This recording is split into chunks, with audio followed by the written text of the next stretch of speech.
B Y Vijayendra ಸಹ ಆಕ್ರೋಶವನ್ನ ವ್ಯಕ್ತಪಡಿಸುತ್ತಾರೆ ರಾಹುಲ್ ಗಾಂಧಿ ಅವರ ಹೇಳಿಕೆಗೆ.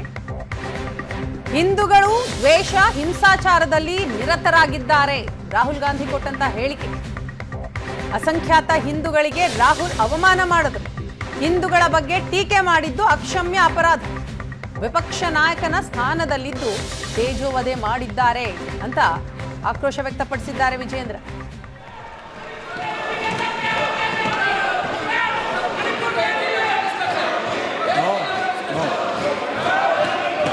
मणिपुर के बोलिए एक बार, एक स्पीकर बोलिए.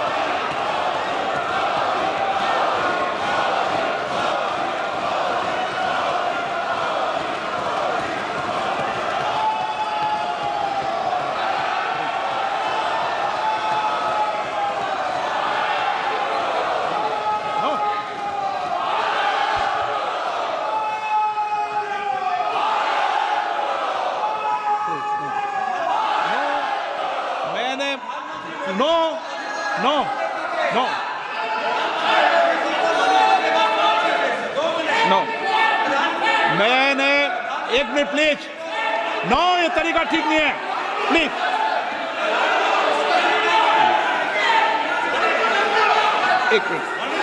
एक मिनट बैठिए प्लीज. बैठिए एक मिनट. बैठिए प्लीज बैठिए एक मिनट. बैठिए. ऑनरेबल मेंबर्स, माननीय प्रधानमंत्री जी बोलेंगे. मणिपुर के मैंने एक माननीय सदस्य को पहले ही बोलने का मौका दे दिया था. सर, उनकी पार्टी से 9 मेंबर बोले, बताइए इनको 9 मेंबर बुलाए आपने. आदरणीय सभापति जी,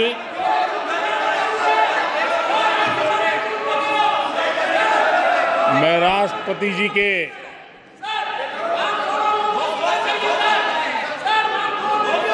भाषण के प्रति आभार व्यक्त करने के लिए उपस्थित हुआ हूं. आदरणीय सभापति जी, हमारे आदरणीय राष्ट्रपति जी ने विकसित भारत के संकल्प को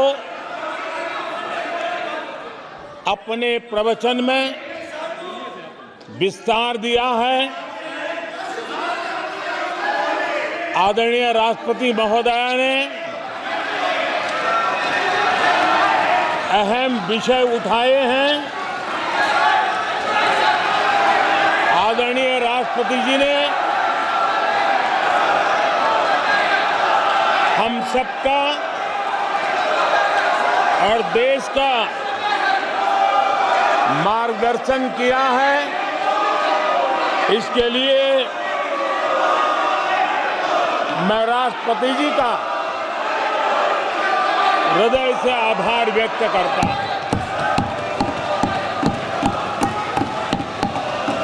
आदरणीय सभापति जी, कल और आज कई माननीय सदस्यों ने राष्ट्रपति जी के अभिभाषण पर अपने विचार व्यक्त किए हैं. मैं विशेष करके जो पहली बार सांसद बनकर के हमारे बीच आए हैं और उनमें से कुछ आदरणीय साथियों ने अपने जो विचार व्यक्त किए, संसद के सभी नियमों का पालन करते हुए किए. उनका व्यवहार ऐसा था जैसे एक अनुभवी सांसद का होता है और इसलिए प्रथम बार आने के बावजूद भी उन्होंने सदन की गरिमा को बढ़ाया है और उन्होंने अपने विचारों से इस डिबेट को और अधिक मूल्यवान बनाया है। आदरणीय सभापति जी,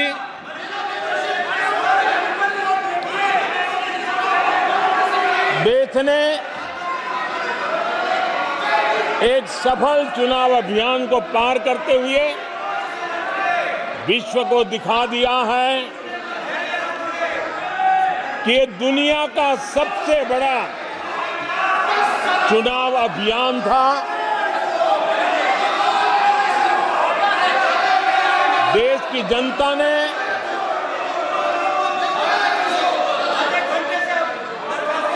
दुनिया के सबसे बड़े चुनाव अभियान में जनता ने हमें चुना है और आदरणीय सभापति जी, मैं कुछ लोगों की पीड़ा समझ सकता हूं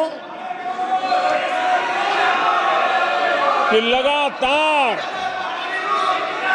झूठ चलाने के बावजूद भी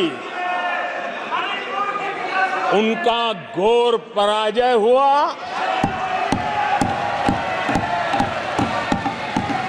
और लोकतंत्र के माननीय प्रतिपक्ष के नेता, ये शोभा नहीं देता आपको पर्याप्त समय पर्याप्त अवसर दिया है, ये शोभा नहीं देता। आप सदन में डायरेक्शन दो। माननीय नेता जब बोल रहे हो, जब खड़े हो, ये शोभा नहीं देता आपके लिए, ये उचित नहीं है संसदीय परंपराओं के अनुसार। ये तरीका ठीक नहीं है आपका। नो, ये गलत तरीका है आपका और ये तरीका इस तरीके से नहीं चलेगा बिल्कुल। नो, गलत तरीका है। नो, ऐसे संसद के अंदर गरिमा बना के रखें आप गरिमा को तोड़ना चाहते हैं। आप संसद मर्यादा पीठ पीछे नहीं करें। आपको गरिमा नहीं, सदन की डायरेक्शन देते हैं आप बेल में आने के लिए लोगों को। ये प्रतिपक्ष के नेता है आप।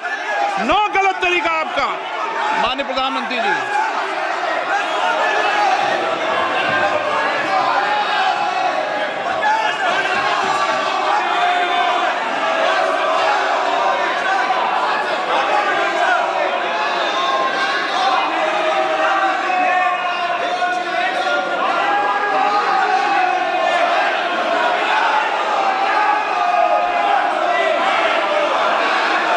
सभापति जी,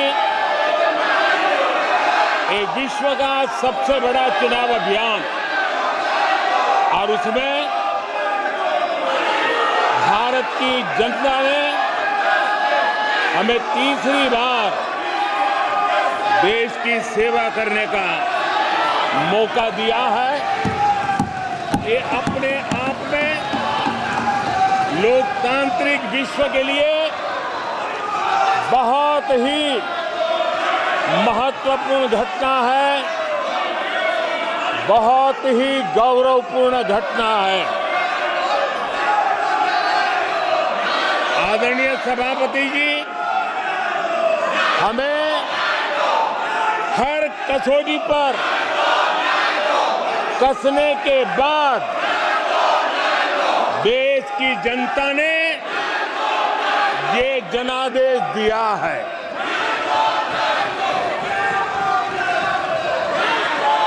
जनता ने हमारे 10 साल के ट्रैक रिकॉर्ड को देखा है।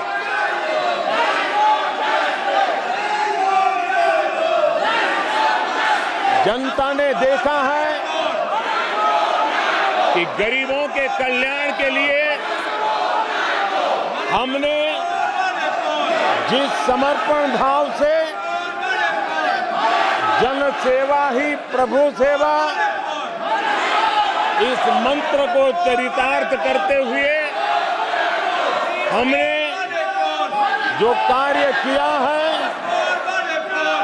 उसके कारण 10 साल में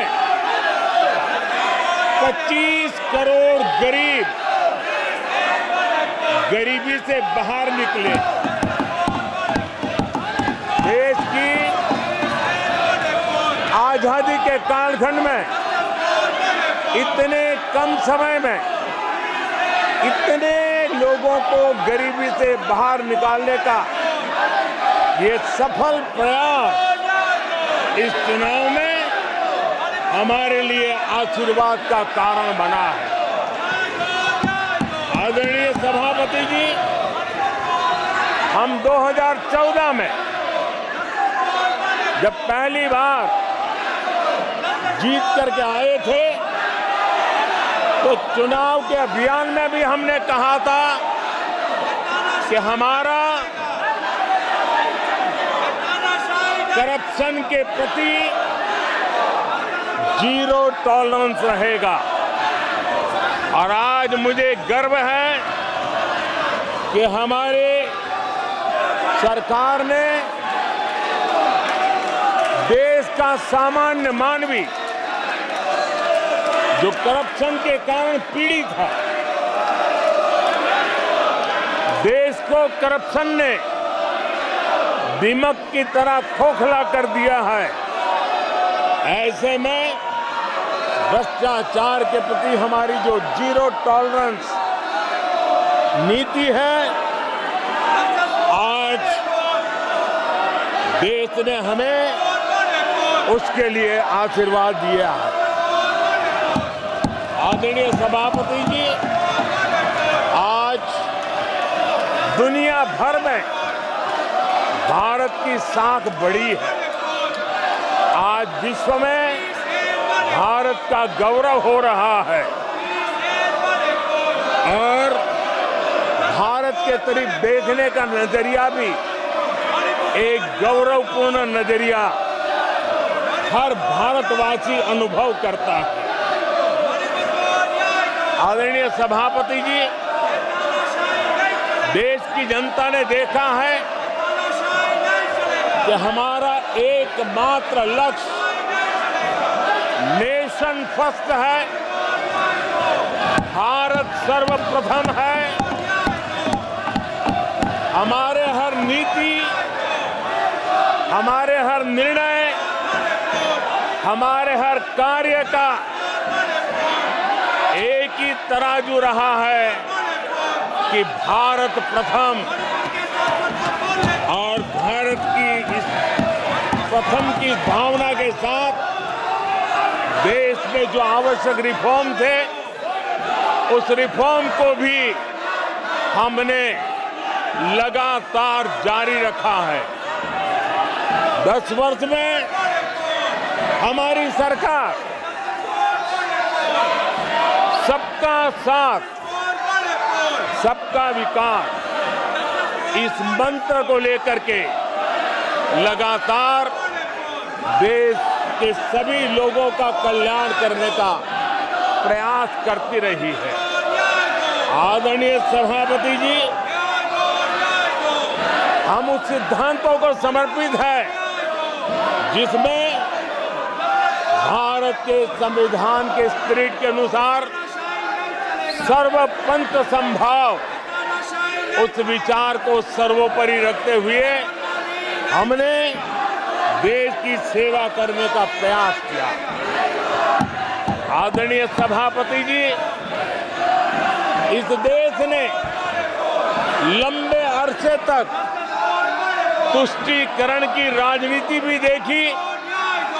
इस देश ने लंबे अरसे तक तुष्टीकरण का गवर्नेंस का मॉडल भी देखा। देश ने पहली बार सेक्युलरिज्म का एक पूरा हमने जो प्रयास किया, और वो हमने तुष्टीकरण नहीं, संतुष्टीकरण और संतुष्टीकरण के विचार को लेकर के हम चले हैं। और जब हम संतुष्टीकरण की बात करते हैं तो इसका मतलब है कि हर योजना का सैचुरेशन, गवर्नेंस की आखिरी व्यक्ति तक पहुंचने की हमारी जो संकल्पना है, इसको परिपूर्ण करना। और जब हम सेचुरेशन के सिद्धांत को लेकर चलते हैं, तब सेचुरेशन सच्चे अर्थ में सामाजिक न्याय होता है। सेचुरेशन सच्चे अर्थ में सेक्युलरिज्म होता है और उसी को देश की जनता ने हमें तीसरी बार बिठा करके मोहर लगा दी है। आदरणीय सभापति जी, अपीजमेंट ने इस देश को तबाह करके रखा है और इसलिए हमने justice to all, appeasement to none, इस सिद्धांत को लेकर के हम चले हैं। आदरणीय सभापति जी, 10 साल के हमारे कार्य को देखने परखने के बाद भारत की जनता ने हमारा समर्थन किया है। आदरणीय सभापति जी, हमें फिर एक बार 140 करोड़ देशवासियों की सेवा करने का मौका मिला है। आदरणीय सभापति जी, इस चुनाव ने इस बात को सिद्ध किया है कि भारत की जनता कितनी परिपक्व है, भारत की जनता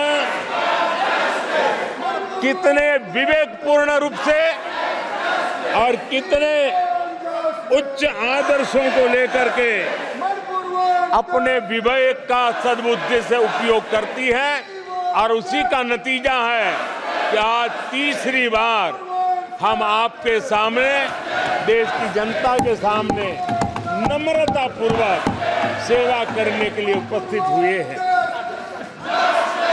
आदरणीय सभापति जी, देश की जनता ने हमारी नीतियों को देखा है, हमारी नियत, हमारी निष्ठा, उस पर देश की जनता ने भरोसा किया है। आदरणीय सभापति जी, इस चुनाव में हम जनता के बीच एक बड़े संकल्प के साथ देश की जनता के पास आशीर्वाद मांगने के लिए गए थे और हमने आशीर्वाद मांगा था विकसित भारत के हमारे संकल्प के लिए। हमने विकसित भारत के निर्माण के लिए एक प्रतिबद्धता के साथ, एक शुभ निष्ठा के साथ जन सामान्य का कल्याण करने के इरादे से हम गए थे। जनता ने विकसित भारत के संकल्प को 4 चांद लगा करके हमें फिर से एक बार विजयी बना करके देश की जनता की सेवा करने का मौका दिया है। आदरणीय सभापति जी, जब देश विकसित होता है तब कोटि कोटि जनों के सपने पूरे होते हैं। देश जब विकसित होता है तब कोटि कोटि जनों के संकल्प सिद्ध होते हैं।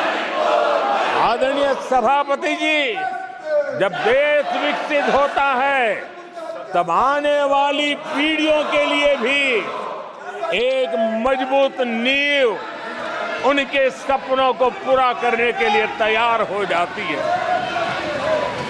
आदरणीय सभापति जी, विकसित भारत का सीधा सीधा लाभ हमारे देश के नागरिकों की गरिमा, हमारे देश के नागरिकों के क्वालिटी ऑफ लाइफ में सुधार, ये स्वाभाविक हमें विकसित भारत होने से देश के कोटि कोटि जनों के भाग्य में आता है।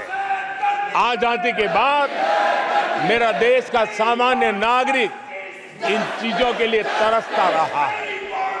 आदरणीय सभापति जी, जब विकसित भारत होता है तब हमारे गांव की स्थिति, हमारे शहरों की स्थिति, उसमें भी बहुत बड़ा सुधार होता है।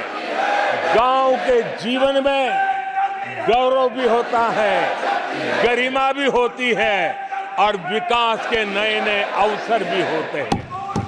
हमारे शहरों का विकास भी एक अवसर के रूप में विकसित भारत में उभरता है, तब दुनिया की विकास यात्रा में भारत के शहर भी बराबरी करेंगे, ये हमारा सपना है।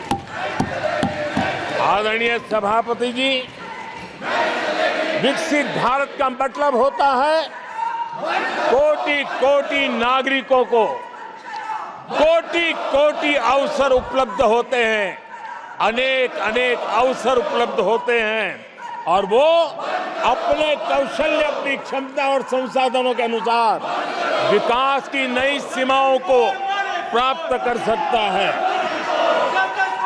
आदरणीय सभापति जी,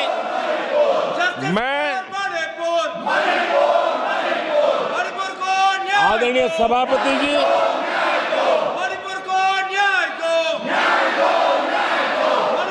आदरणीय सभापति जी,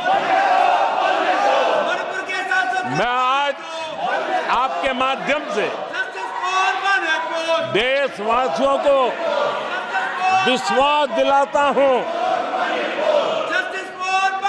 मैं देशवासियों को विश्वास दिलाता हूं कि विकसित भारत के जिस संकल्प को लेकर के हम चले हैं, उस संकल्प की पूर्ति के लिए हम भरसक प्रयास करेंगे, पूरी निष्ठा से करेंगे, पूरी ईमानदारी से करेंगे और हमारा समय का पल पल और हमारे शरीर का कण कण हम देशवासियों को विकसित भारत के सपने को पूरा करने के लगाएंगे।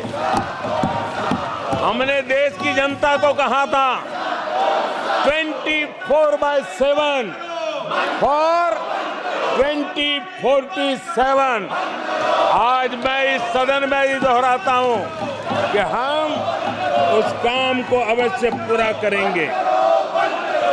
आदरणीय सभापति जी, 2014 के उन दिनों को याद कीजिए। उन 2014 के उन दिनों को याद करेंगे तो हमारे ध्यान में आएगा कि हमारे देश के लोगों ने उनका आत्मविश्वास खो चुका था, देश निराशा की गर्त में डूब चुका था। ऐसे समय 2014 के पहले देश ने जो सबसे बड़ा नुकसान भुगता था, जो सबसे बड़ी अमानत खोई थी, वो था देशवासियों का आत्मविश्वास। और जब विश्वास और आत्मविश्वास खो जाता है तब उस व्यक्ति को, उस समाज को, देश को खड़ा होना मुश्किल हो जाता है। और उस समय सामान्य मानवी के मुंह से यही निकलता था कि वो इस देश का कुछ हो नहीं सकता। उस समय हर जगह पे ये 7 शब्द सुनाई देते थे, इस देश का कुछ नहीं हो सकता। यही शब्द 2014 के पहले सुनाई देते थे। भारतीयों की हताशा के इन 7 शब्द एक प्रकार से पहचान बन गए थे। उस समय आए दिन अखबार खोलते थे तो घोटालों की खबरें ही पढ़ने को मिलती थी और करोड़ के घोटाले, रोज नए घोटाले, घोटालों से स्पर्धा, ये घोटालेबाज लोगों के घोटाले, इसी का एक कालखंड था।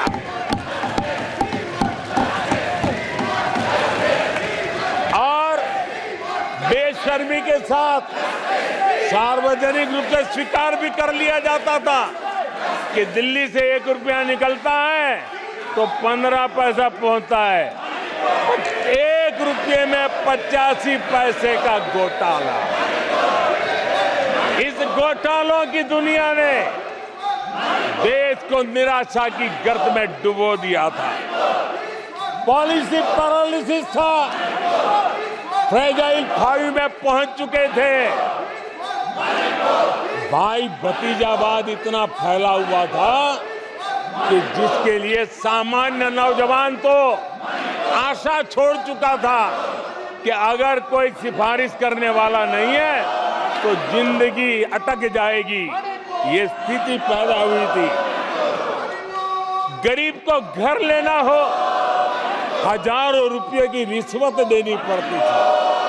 आदरणीय सभापति जी, अरे गैस के कनेक्शन के लिए मेंबर पार्लियामेंट के यहाँ, सांसदों के यहाँ अच्छों को चक्कर काटने पड़ते थे और वो भी बिना कट के लिए गैस के कनेक्शन नहीं मिलते थे। आदरणीय सभापति जी, मुफ्त राशन भी पता नहीं कब बाजार में दुकान पर बोर्ड लटक जाए, हक का राशन नहीं मिलता था, उसके लिए भी रिश्वत देनी पड़ती थी। और हमारे ज्यादातर भारतीय भाई बहन इतने निराश हो चुके थे कि वो अपने भाग्य को दोष दे करके, अपने नसीब को दोष दे करके जिंदगी काटने के लिए मजबूर हो जाते थे। आदरणीय सभापति जी, वो एक वक्त था 2014 के पहले, जब वो 7 शब्द हिंदुस्तान के जनमन में स्थिर हो चुके थे। निराशा की गर्त में डूबा हुआ समाज था। तब देश की जनता ने हमें सेवा करने के लिए चुना और वो पल देश के परिवर्तित युग का प्रारंभ हो चुका था। और 10 साल में मैं कहूंगा मेरी सरकार की अनेक सफलताएं हैं, अनेक सिद्धियां हैं, लेकिन एक सिद्धि जिसने हर सिद्धियों में भी जोर भर दिया, ताकत भर दी, वो थी देश निराशा की गर्त में से निकल करके आशा और विश्वास के साथ खड़ा हो गया।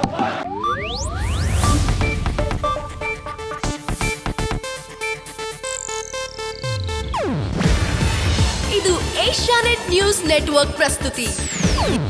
ನೀವು ನೋಡ್ತಿದ್ದೀರಾ ಏಷ್ಯಾನೆಟ್ ಸುವರ್ಣ ನ್ಯೂಸ್.